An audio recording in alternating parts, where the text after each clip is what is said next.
오늘 우리는 창세기 사건을 놓고 함께 은혜를 나눠볼 텐데, 우리는 살아가면서 많은 선택을 하면서 살아가죠. 교회를 갈까 말까? 오늘 빨간 날인데 갈까 말까? 또는 이것을 먹을까? 저것을 먹을까? 명절인데 가족들을 만나서 나가서 식사를 할 때 무엇을 먹을까? 이런 선택들. 하지만 우리가 대부분 그 먹는 것에서만 이야기를 했지만 다른 인생의 귀중한 것에서도 선택을 많이 하죠. 우리가 대부분 그 선택을 하는 기준은 어디서부터 시작하냐면 바로 내 자신에게부터 시작합니다. 제가 집에서 교회를 오는데 운전해서 오는 길이 한 두세 가지 정도가 돼요.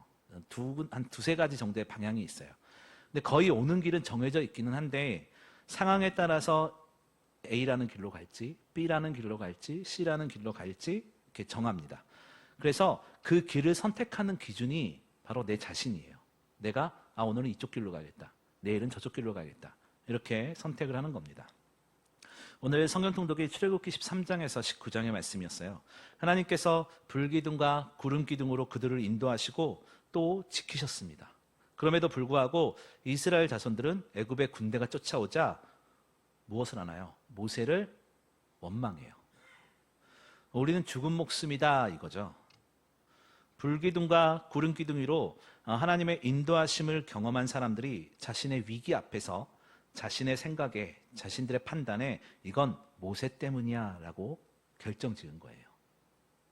자신의 생각으로 상황을 결론 내어버린 것이죠. 하지만 하나님께서는 그들이 죽는 것으로 결론 내지 않고 그들을 홍해의 사건을 통해서 구원하시죠. 결국 어떤 선택이든 어떤 상황이든 우리가 가장 많이 하는 실수가 무엇이냐면 내 상황의 형편이 이것이 기준이 되기 때문에 내 생각이 더 중요해지는 거예요. 내 것이 보이기 때문에 내 생각이 더 중요해지는 거라는 것이죠. 하지만 그리스도인들은 내가 아니라 하나님의 뜻을 구하는 사람들입니다. 또 하나님의 약속인 말씀을 믿고 오늘을 살아가는 존재들이에요.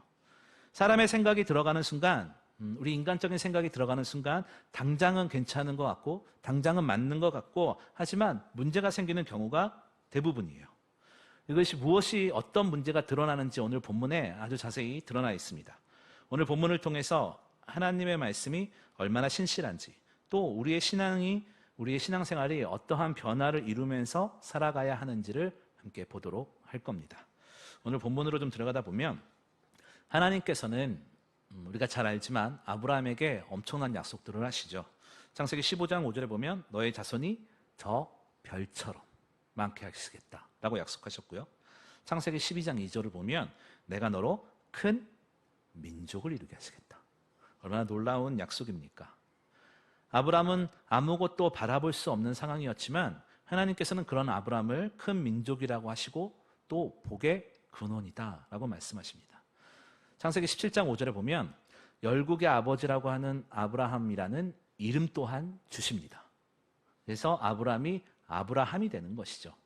그런데 이 큰 민족을 품는 일은 아브라함 한 사람에게만 해당되는 것은 아니었어요. 사레에게도 동일하게 해당됐습니다. 창세기 17장 15절에 보면 그때 이르러서 하나님은 사레에게도 열국의 어머니라고 하는 사라라는 이름을 주셨어요.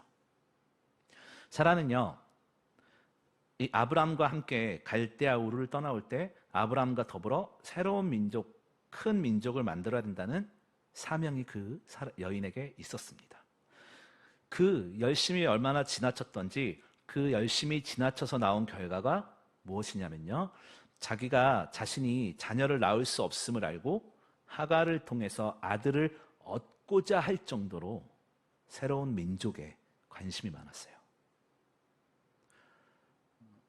사라가 얼마나 굴곡 많은 인생을 살았습니까? 두 차례나 이 바로와 아비멜렉의 첩으로 전락될 뻔한 사건은 사라에게도 엄청난 충격이었을 거예요. 오히려 그 과정에서 자신의 생각으로 최선의 결과를 만들어야지, 내 의지로 무언가를 해내야지 라고 하는 생각에 하갈의 소생인 이스마엘에게 더 큰 기대를 하고 있었을 거예요. 그런데 하나님의 뜻은 사라의 생각과 달랐죠. 아브라함에게만 믿음이 필요했던 것이 아니에요. 사라에게도 믿음이 필요했습니다. 그 과정이 언제까지냐면 이삭이 나올 때까지의 과정을 보면 잘 알 수 있어요. 이스마엘이 아브라함의 나이 86세에 낳았습니다. 그리고 이삭이 아브라함의 나이 몇 살인가요? 100살에 낳았죠. 14년의 터울이 있거든요. 사라의 그 결심, 인간적인 생각과 하나님의 뜻이 이루어지는 그 14년의 세월 동안 사라에게 필요했던 건 믿음의 연단이었어요.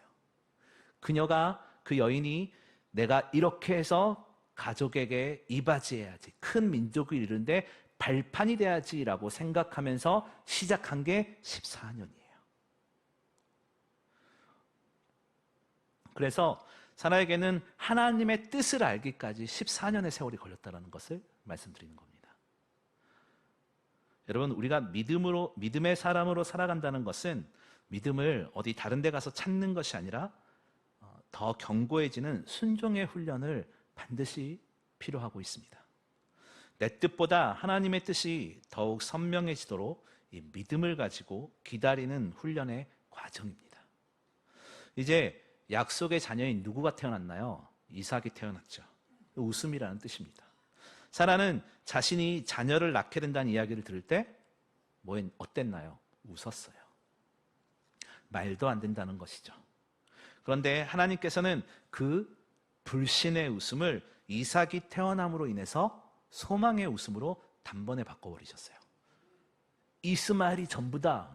여기서 큰 민족이 시작돼야지라고, 나는 틀렸어라고 생각했을 때 하나님께서는 마치 그 사라의 생각을 비웃듯이 그 불신의 생각을 소망의 생각으로, 불신의 웃음을 소망의 웃음으로 단번에 바뀌어 버리셨다는 것이죠. 그런데 이제 문제들이 생기기 시작해요. 지금까지는 이스마엘이라는 애를 통해서 자신들의 유업을 이어가겠다라고 생각하는 것에 걸림돌이 없었어요. 왜냐하면 이스마엘 외에는 없었거든요. 물 한 잔만 먹고 어디서 끊어야 될지를 몰라서. 여태까지는 이스마엘을 무언가 제치거나 이스마엘을 대신한 무언가가 없었어요. 근데 이삭이 나옴으로써 이제 문제가 생기기 시작한 거예요. 오히려 아브라함과 사라는 이스마엘에게 자신들의 유업을 물려주는 것이 하나님의 뜻이 아닐까라고 생각했을 거예요. 그런데 이삭이 태어나 버린 거예요. 우리가 여기서 생각해야 될 게 있어요. 아브라함의 종 하갈을 통해서 낳은 아들은 하나님께서 주시겠다라고 하는 아들이 아니었어요. 이스마엘은 인간적인 욕심과 사람의 계획의 잔재물이에요. 내가 어떻게 해야지 라고 만들어낸 결과물이 이스마엘이었다는 거예요. 땅의 열매가 하늘의 열매인 줄 착각하며 살았던 거예요. 14년 동안. 이스마엘의 웃음이 진짜인 줄 알았는데 이제 진짜 웃음인 이삭이 나와버린 거예요. 그래서 문제가 생긴 거예요. 우리도 우리의 계획과 뜻대로 인생이 잘 풀리기를 소망하죠. 그런데 우리가 놓치고 있는 것이 있어요. 우리의 인생은 믿음의 결단 또는 믿음의 연단이라는 과정이 반드시 필요합니다. 세상과 구별되고 복음의 능력으로 살아가야 하기 때문입니다. 그래서 믿음이 견고해지기 위해서는 인내의 시간이 필요합니다. 그 시간을 잘 견디지 못하면요, 이스마엘이 진짜인 줄 알고 살게 되는 일들이 우리 삶에도 드러난다는 거예요. 하나님의 뜻을 기다리는 인내의 터널을 통과하지 못하면 헛된 것을 진짜라고 생각하며 살게 된다는 거예요. 내가 가지고 있는 힘이 나를 지킬 것이다. 내가 가지고 있는 능력이 결국 나를 하나님 앞에 인정받게 할 것이다. 내가 가지고 있는 무언가가 하나님 앞에 인정받게 될 것이다 라고 하는 그런 가짜 이스마엘 같은 것들이 진짜라고 생각하고 살아가게 된다는 거예요. 때로는 하나님의 계획을 판단하기도 하죠. 아브라함은 육신의 자녀인 이스마엘과 약속의 자녀인 이삭을 놓고 어떻게 자신의 믿음을 견고하게 하는지 오늘 말씀을 통해서 좀 볼 텐데 8절을 보면요. 이삭이 젖되는 날에 아브라함이 잔치를 벌이게 돼요. 보통 그 당시에 3, 4살 정도 될 때에 젖을 때는 일들이 일어난다고 그래요. 그 의미는 어른의 보살핌이 없어도 자랄 수 있는 나이가 되었을 때가 3, 4살이기 때문에 그랬다라는 겁니다. 이제 이삭은 하나님의 은혜 안에서 잘 성장하고 있음을 보여주는 거예요. 이제 3살까지는 어머니와 아버지의 그 보살핌 가운데 있었지만 이제는 잔치를 통해서 이제 자신의 드러남을 통해서 이제 부모의 그늘이 아니라 하나님의 은혜 안에서 이제 성장할 일만 남았다라는 거예요. 그런데 9절을 보면 하갈의 소생인 이스마엘이 이삭을 괴롭히게 돼요. 이스마엘의 입장에서 보면 이해는 갈 것 같아요. 자신이 장자인데 모든 관심을 갖는 이삭이 눈에 가시였을 겁니다. 그래서 자신의 자리라고 생각했던 모든 것들을 가져가는 이삭이 눈에 가시였고 그래서 그를 괴롭히기 시작한 겁니다. 결국 하나님의 약속이 아닌 사람의 의지와 계획으로 벌려진 모든 일은 그 자체로 무엇이 발생하냐면 갈등이 발생하고요.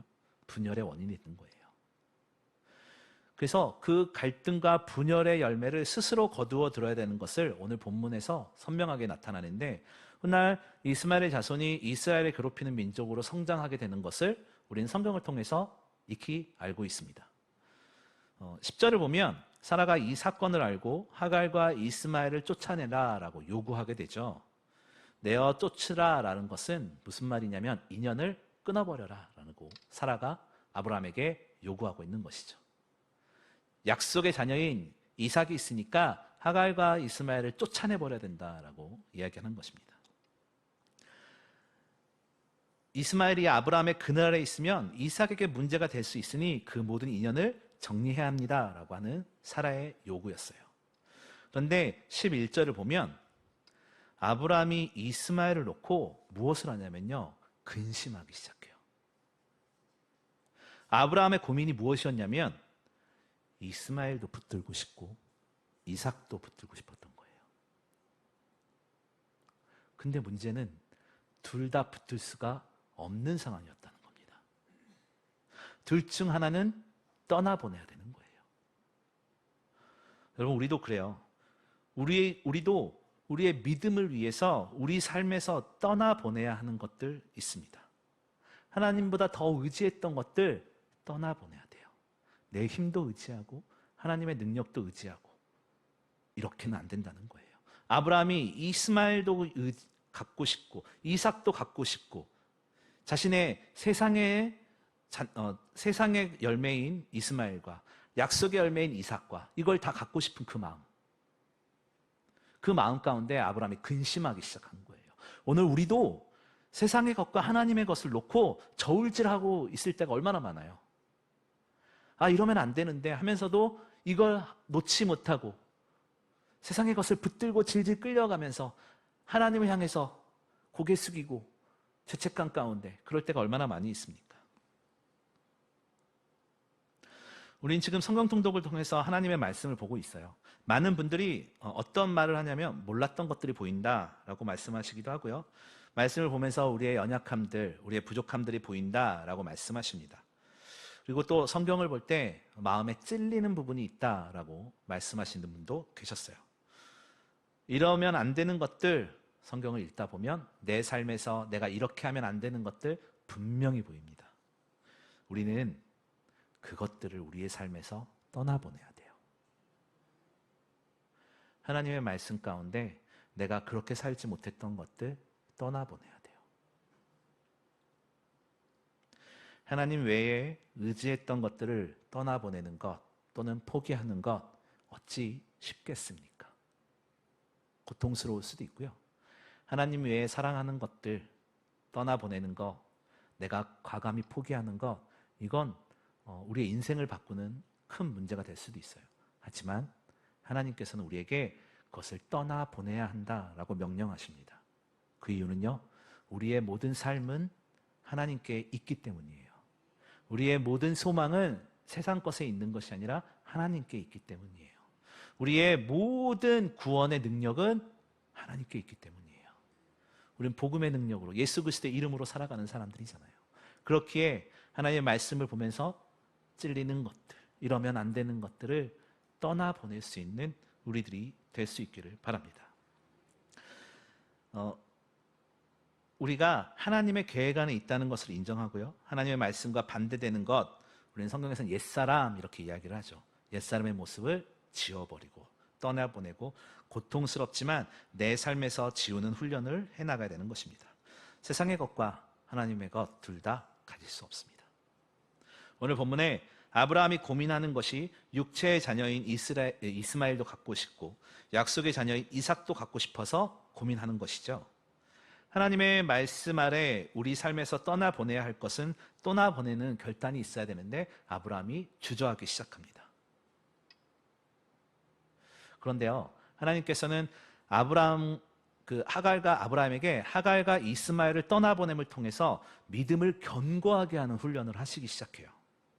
이스마엘을 떠나지 않았다면요, 아브라함에게 어떤 일이 생기냐면 이스마엘을 떠나보내지 않았다면 이삭이 얼마나 큰 축복인지를 몰랐을 거예요. 왜냐하면 이것 세상의 것도 가지고 있고 육체의 것도 가지고 있고 약속의 것도 가지고 있기 때문이에요.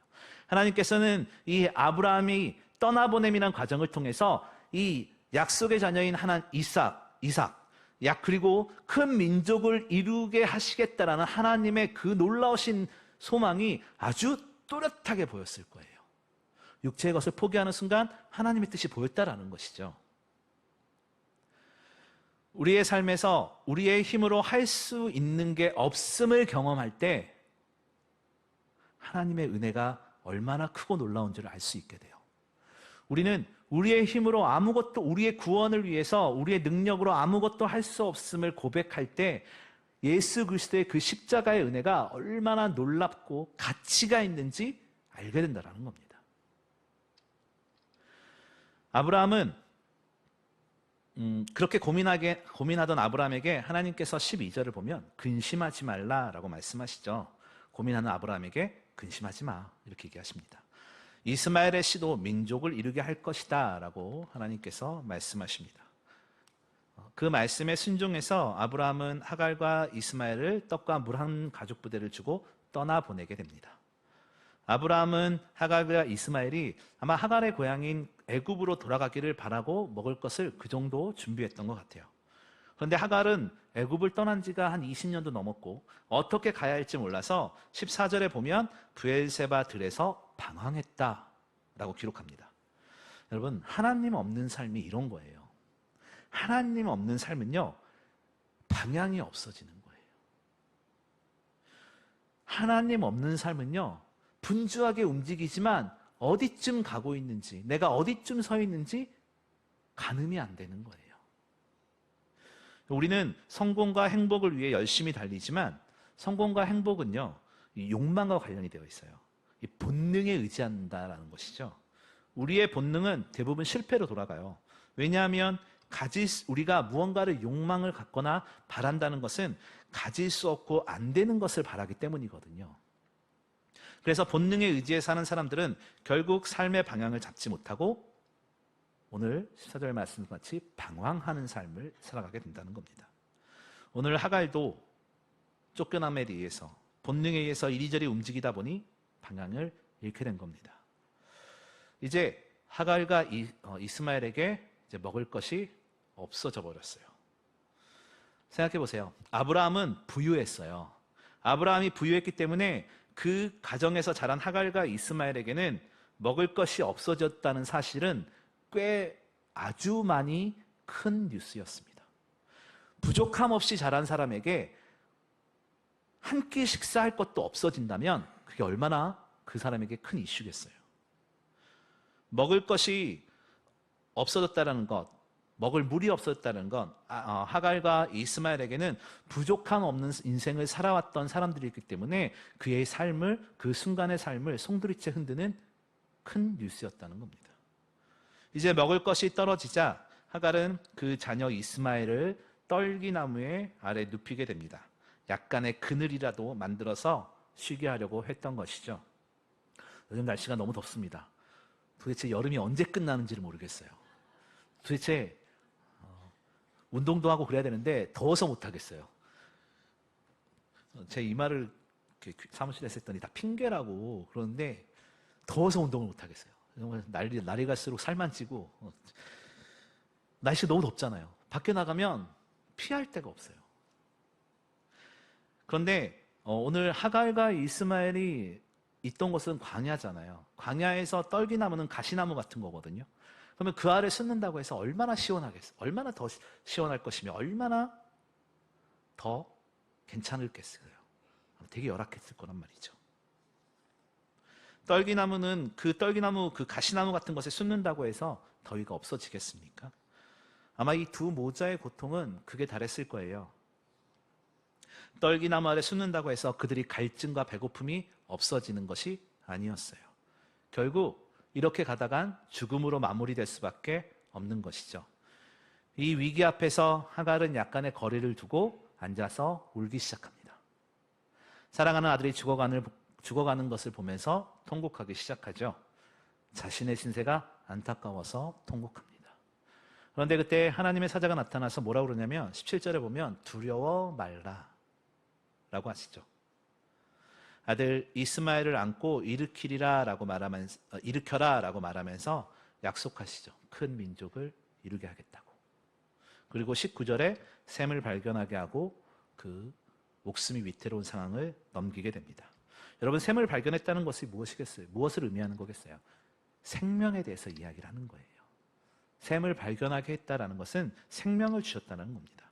캄캄해 보이는 우리의 삶일지라도 하나님께 은혜를 구하면 보이지 않던 하나님의 은혜가 보인다라는 거예요. 내가 한 치 앞도 몰라서 터널의 한가운데 있을지라도 내 힘과 내 능력을 내려놓고 하나님의 은혜를 구할 때 하나님의 은혜가 더욱 선명하게 보이는 것이죠. 여러분, 낮에도 별이 떠 있다는 거 아십니까? 근데 낮에는 별을 볼 수가 없는 이유가 뭐예요? 태양이 강하기 때문이잖아요. 별을 선명하게 볼 수 있는 건 밤에 가능한 거잖아요. 아무리 캄캄하고 어두울지라도 하나님의 은혜를 구했을 때 하나님께서는 그 하늘의 달과 같이, 하늘의 별과 같이 그 선명함을 보여주신다라는 것을 우리가 마음 가운데 늘 새겨야 된다는 겁니다. 20절을 보면 하나님이 그 아이와 함께 계심에 그가 장성하여 광야에 거하며 활 쏘는 자가 되었다라고 말을 합니다. 하나님께서 이스마엘에게도 함께 하시겠다라는 약속을 해주신다는 거예요. 창세기 16장 10절을 보면 하갈에게 약속하셨던 큰 민족의 약속을 하나님께서는 잊지 않으시고 계속 일하고 계셨다라는 것, 계속 계획하고 계셨다라는 것을 보여주는 겁니다. 하갈과 이스마엘을 지키시고 인도하신 하나님을 보면서 우리가 깨달아야 하는 것이 있어요. 이 사건이 하나님의 구원의 은혜는 차별이 없다라는 거예요. 하나님께서는 하갈의 눈물도 보시고 또 울음을 들으시고 찾아와 주셨던 그 은혜, 우리는 기억해야 합니다. 오늘 우리가 홀로 방황하고 있는 것 같을지라도 하나님께서 우리에게 찾아오셔서 우리의 눈물을 닦아주십니다. 밤하늘의 별과 같이 우리의 갈 방향을 알려주신다는 겁니다. 그리고 약속해 주세요. 우리의 삶이 여기가 끝이 아니라 하나님께서 우리와 늘 함께 계시다라는 것 보여주시고요. 동행해 주십니다. 하나님은 약속의 자녀인 이삭을 통해서 역사하시죠. 그리고 또한 하갈과 그 아들 이스마엘과도 함께 하셨습니다. 그 은혜는 다 동일해요. 누구 한 명의 하나님이 아니라 우리의 하나님 되십니다. 오늘 이 시간 우리가 다짐해야 될 것은 우리를 만나 주셨던 그 말씀의 자리를 기억하는 겁니다. 우리가 절망에서 넘어져 있을 때 우리에게 찾아오셔서 일으켰던 그 은혜의 자리를 기억해야 돼요. 내 생각을 의지하는 것이 아니라 하나님의 인도하심을 기억하며 살아야 돼요. 하나님의 선하심과 인자하심을 기억하며 사는 것은 세상의 것과 하나님을 양쪽 다 붙들고 있는 것이 아니라 하나님의 은혜를 위해서 세상의 것을 과감하게 떠나보내는 과정을 통해서만이 가능한 겁니다. 하나님의 신실하심과 하나님의 은혜와 하나님의 놀라우심을 경험하고 싶다라면 다른 것이 아니에요. 내가 하나님보다 더 사랑했던 것들, 하나님보다 더 의지했던 것들 떠나보내는 훈련을 해야 되는 겁니다. 그 과정을 통해서 하나님께서는 우리가 가야 할 방향, 우리가 가야 할 곳, 그것을 보다 더 선명하게 보여주실 거예요. 내가 지금 어디로 가야 할지 선명하지 못한 가운데 계신 분이 계십니까? 그러면 내 삶에서 떠나보내야 될 것이 무엇인지를 기억하시고 우리의 슬픔과 우리의 눈물을 닦아주신 하나님을 의지하고 그 그늘 아래 거하는 겁니다. 그 놀라우신 은혜를 기억하며 살아가는 저와 여러분이 되시기를 주님의 이름으로 소망합니다.